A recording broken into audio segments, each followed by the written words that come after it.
Okie dokie. Right. Okay, we're doing Spectre now. We're doing Spectre now. Even though I'm absolutely exhausted because I've done the three Daniel Craig Bond films. We're at the fourth one now, and I'm absolutely shattered. But I'm gonna do it anyway. There's a fly again. Go away, fly. I'll just try and ignore it. Anyway, Spectre. Spectre. So, after Skyfall, everybody was happy. Everybody loves Skyfall. It's a good movie that everyone pretty much likes. Like, universally, everyone likes it. You know, even some people that didn't really like Daniel Craig said that they liked it. I think this was the one where they actually thought, like, oh yeah, I accept you. I accept you, Daniel Craig.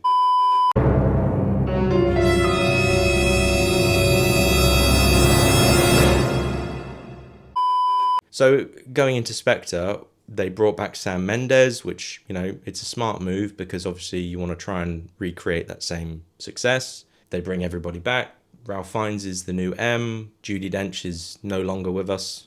No, she's still alive, but she's no longer M. She gets a little cameo in this film. I think a lot of people were disappointed with this film. I still think it's actually a really good film. I think it's better than Quantum of Solace, obviously. And it's a bit strange though, like when people say like, oh, Quantum of Solace is the worst James Bond movie or Spectre is the worst James Bond movie. It's like, have you ever seen Octopussy? Have you ever seen Diamonds Are Forever? Or have you ever seen Never Say Never Again? You think these are the worst James Bond movies ever made?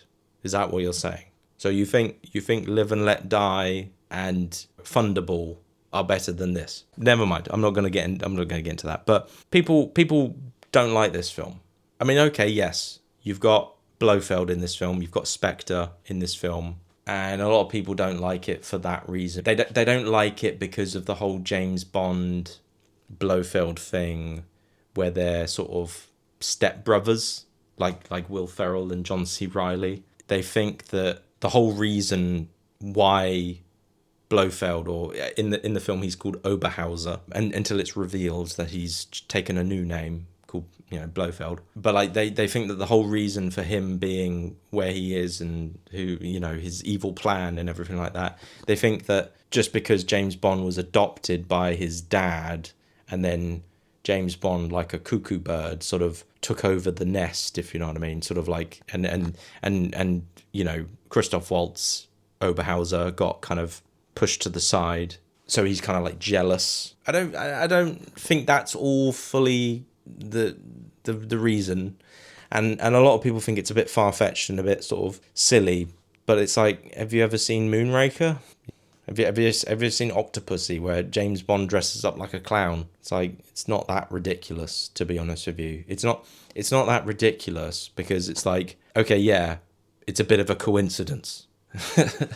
It's a bit of a coincidence that James Bond is a spy and this Oberhauser guy, who's now Blofeld, has become a supervillain. Yeah, it's a bit of a coincidence, but you know what? Like, Jeffrey Epstein is a billionaire and Prince Andrew is a member of the royal family, and they met up and partied with each other.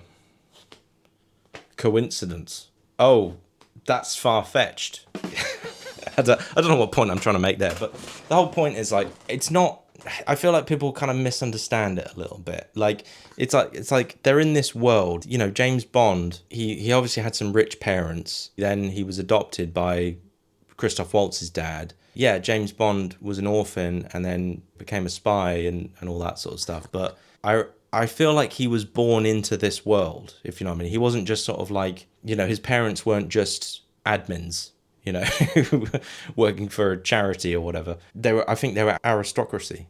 You know, they were very rich, very highly connected, very well connected. If he'd been brought up with his parents, I think he would have gone into some sort of government role. You know, he would have gone into some sort of something like that. Maybe not necessarily a spy, but yeah, I don't think it's a coincidence really that somebody who's highly connected in a world of all this government and spy stuff, I don't think it's really all that of a coincidence that they happen to be where they are in their lives, really. Because clearly Christoph Waltz's dad was very rich, James Bond's parents were very rich, and they're in that same circle. So him being a supervillain and James Bond being a spy, I don't think it's all that far-fetched, to be honest with you. Maybe I'm not making any sense. Maybe you might misunderstand me. I don't know. Maybe I'm very, very tired and very sweaty. This is a very hot room. I don't dislike it. I don't dislike it. I feel like it's a kind of a good way of making things more personal between Bond and Blofeld. Having a sort of a rivalry that's kind of, it's been there since they were kids, you know, and now they're adults and now it's like they're trying to kill each other for real. They're not playing, you know.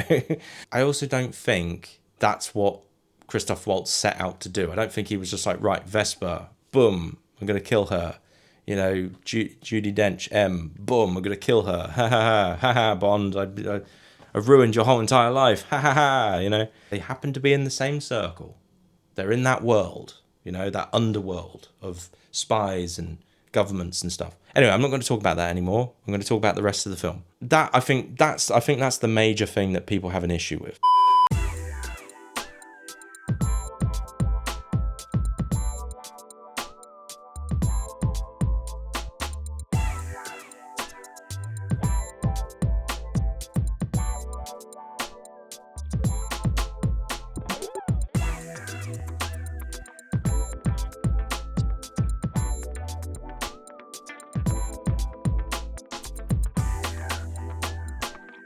I mean, the action's great. The opening scene with him in Mexico is fantastic. There's a tracking shot, it's all one take. It's pretty cool. Yeah, the whole Mexico scene is great. Then it gets into the song with Sam Smith. And I like the music. I don't really care much for his singing, to be honest with you. And I'm not saying he's a bad singer. I just don't think it works. It's not as good as Adele. It's not as good as Skyfall. You know, it just sounds a bit wimpy. It's a bit sort of like, I will suck your dick.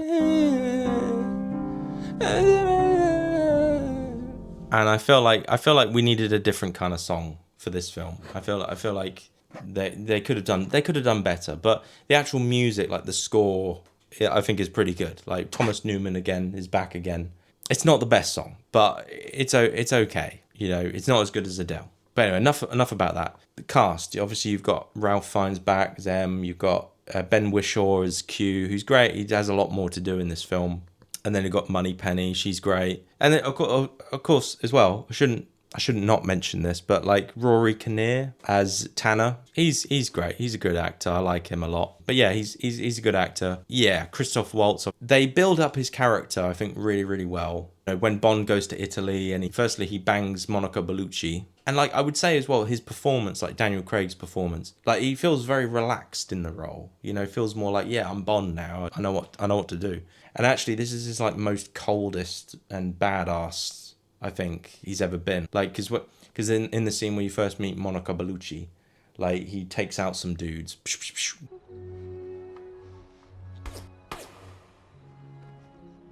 Like sort of like Hitman, like Agent 47. So that's cool. And then, yeah, he bangs her. And there was the whole big thing about her being in her 50s or whatever, but she still looks pretty great. Age is just a number. But I like as well, also, going back to Thomas Newman, her song, I think it's called Donna Lucia, that's her name in the film. But like the music for that, I think is really good. The Thomas Newman soundtrack. So go listen to that. I like listening to it. It's kind of relaxing. Yeah, so anyway, then obviously you get the build up with him going to the meeting, the Spectre meeting, and there's a guy who's just like, ciao, Mickey Mouse. Ciao, Mickey Mouse. And then obviously you meet Dave Bautista as well, who kills that dude with, he sticks some thumbs in the eyes of that guy, and that's a bit messed up, but yeah. Wah, wah, wah. But yeah, all of that stuff is really good. They build up his character, and it's just like, oh, who is this mysterious person? You know, he's silhouetted and shadowed and stuff. And they build up his character. Then there's a car chase, which is an okay car chase. It's an okay car chase. Not a whole lot happens until the very end of the car chase, where Bond has a parachute in the ejector seat, and you know that's cool. That's what we like to see in James Bond. Ejector seats and parachute seats and stuff like that. That's cool. But yeah, the car chase is pretty cool. Actually, staying with the car chase. In the car chase, there's actually a moment, just to bring up Quantum of Solace again, there's a moment that I've always obsessed about with this film, where in the car chase, when Bond is driving, he phones Moneypenny, and there's a bit where you see Moneypenny in her apartment, in her flat, and she's got like a boyfriend in her bed, and you don't really quite see his face. And I always looked at that and thought, is that Quantum guy? Did he escape? Is he still doing his thing? Is he still manipulating women and getting information and coercing them into doing stuff, you know? And obviously, like, it's not revealed that it is Quantum or anything like that, but my curiosity is just thinking, like, maybe they had an idea there that they were going to do that with Moneypenny, where they were going to have Quantum be, like, controlling her again, maybe? Like what they did with the Canadian woman and Vesper.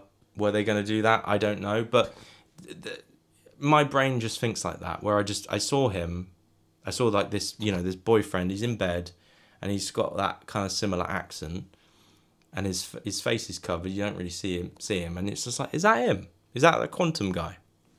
And I just thought, maybe, yeah.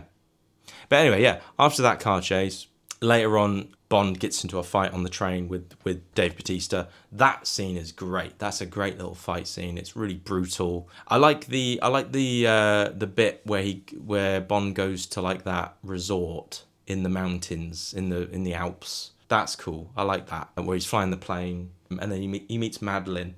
And actually, like, going back to his performance, like Daniel Craig's performance, there's a bit when he's talking to Madeline and he's being interviewed, like she's like a psychiatrist or whatever. And there's just a bit when she asks him, what's your occupation? You know, what's your job? He just calmly and just without, you know, I think this is the most James Bondy performance that Daniel Craig has ever given. And he's just sort of like, I kill people. I kill people. Just so blank, like, I kill people, you know, just sort of almost like it's a joke, you know. And it's like, that is, James Bond is kind of like a psychopath. He is kind of like, and he's an assassin. He does kill people, and I've always liked the way he says that. I've always just liked the way Daniel Craig just goes, I kill people. But I like that whole bit where Bond and Q are there, and, you know, he orders that drink, and then and then he's just like, yeah, just shove that down the toilet. And then there's a couple of security guards that try to like arrest him, and then he punches one in the stomach. And then the other guy's, no, stop, stay, like that. And then he's just like, well, all right. I liked all that. And then yeah, the whole bit with the plane is cool. And then he meets up with Madeline and the actress, I forget her name. Sorry, I forgot your name, but I like her. She's really good. She's in Death Stranding. I'm playing Death Stranding 2 right now. She's a good actress. I like her a lot, and I like her in this film. She's good. She's a good character, but I don't really see Bond and her falling in love. I don't really get the sense of that. I think after this film, they could have dropped her character, to be honest with you. They didn't have to bring her back. You know, they're trying to make her like Vesper, and it's like, she's not Vesper. I'll get into that with No Time to Die, but I like her. She's all right. She's a good actress, good character, but I don't really see like the whole love story there with them. But no, then we get into the third act, and I think to be honest with you, I could see why people have an issue with this film, and I think the issue with the third act after the train sequence with Dave Bautista, when they go to that like crater in the desert, I think what they should have done is just kept all of the ending there. Like, that should have been where the ending should have happened. Whereas what happens is that Bond gets tortured with like syringes in his head, which I don't understand, to be honest with you. It doesn't really make a whole lot of sense. Like, you know, like Blofeld says, oh, well, you'll lose your memory, blah, blah, blah, blah, blah. And it's like, he doesn't lose any of his memory. It doesn't affect him at all. He just gets a tiny little hole in his head that doesn't do anything. And obviously then they escape. He uses the watch. But anyway, yeah, they escape.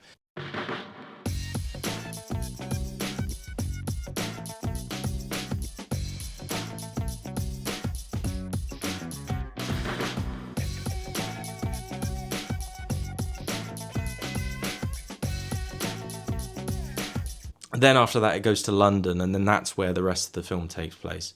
Blofeld's got the scar on his face now, and it's like I could see maybe I get like people's issues. Sam Mendes tried to like tie everything together, like tried to tie the whole Daniel Craig era together. Tried to connect Le Chiffre and Javier Bardem's character Silva, and try to put it all together to make it all connect.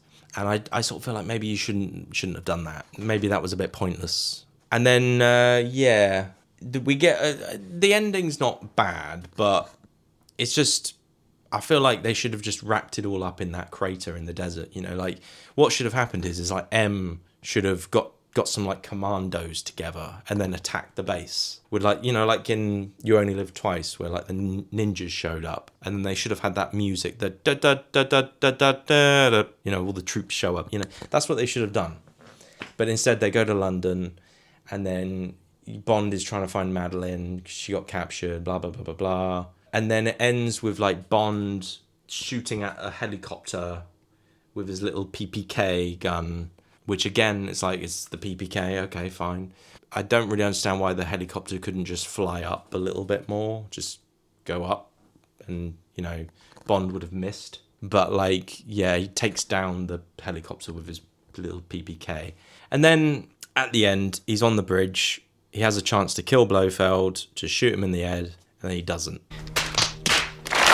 And, okay, on one hand, I'm thinking, you're an idiot, because it's like the Joker, it's like the Batman and the Joker. It's like, if you don't kill the Joker, he's going to keep on killing people. He's just going to carry on doing his crimes and stuff. I get like why he didn't, because maybe he's just sick and tired of all this killing and stuff, and maybe killing him would have been the easy way out, whereas I guess maybe living in solitary confinement for the rest of your life, that's probably a fate worse than death, perhaps, maybe. I don't know.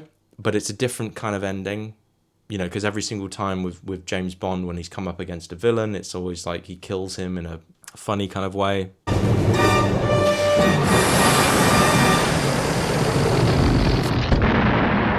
But this time it's like, no, you know what? I'm going to pretend I'm out of bullets and I'm going to walk away. And then, yeah, that's the end of the film. And then Bond then just drives off with Madeline, and I enjoyed the film. I only saw it twice. I saw it once with my dad, and then actually I went on a date. Yeah, I went on a date. Took a girl to go to the movies, go see a James Bond film. The date was all right. It was an all right date, but what happened after, not great. So, yeah. So yeah, Spectre. I think it's an okay film that gets a lot of hate. I think the first act, the first half of the film is pretty good, but then it gets a little bit funny towards the end. I think people have a real issue with James Bond and Blofeld being, stepbrothers, and I don't think that's an issue, to be honest with you. I do like the scene though with Mr. White in this film. I like the actor. They probably should have just made him Blofeld. That probably would have been better. But I like that whole scene with him where they meet again, and the dialogue, the back and forth between them, I think is pretty good. And then Bond gives him his gun as a show of sort of trust, just to sort of say, look, I can help your daughter. He then says, yeah, sure, okay. Shoots himself in the head. So long. I like that whole scene. I think that's a pretty good scene. Overall, I do like this film. Sam Mendes then didn't come back for the next one, and then we got a bit of a break with No Time to Die, and obviously I will be talking about No Time to Die very, very soon. I would say I prefer this film to No Time to Die, even though I'll get into No Time to Die eventually. All I'll say is this, is obviously after this film, Daniel Craig did say some stuff about like slashing his wrists. I think he was joking. I know it's British humour, or it's dark humour, but I don't think he meant it. I don't think he meant he was going to actually slash his own wrists and not come back. But with the benefit of hindsight, no, I don't hate No Time to Die, but I kind of wish maybe I wish he didn't come back for it, and I wish we could have just gone straight into a full reboot with Martin Campbell directing and Henry Cavill playing Bond. I think that would have been great. But I'll talk about that. I'll talk about that more with the next one. I won't say any more. Thank you for watching. Goodbye. Thank you. Bye-bye.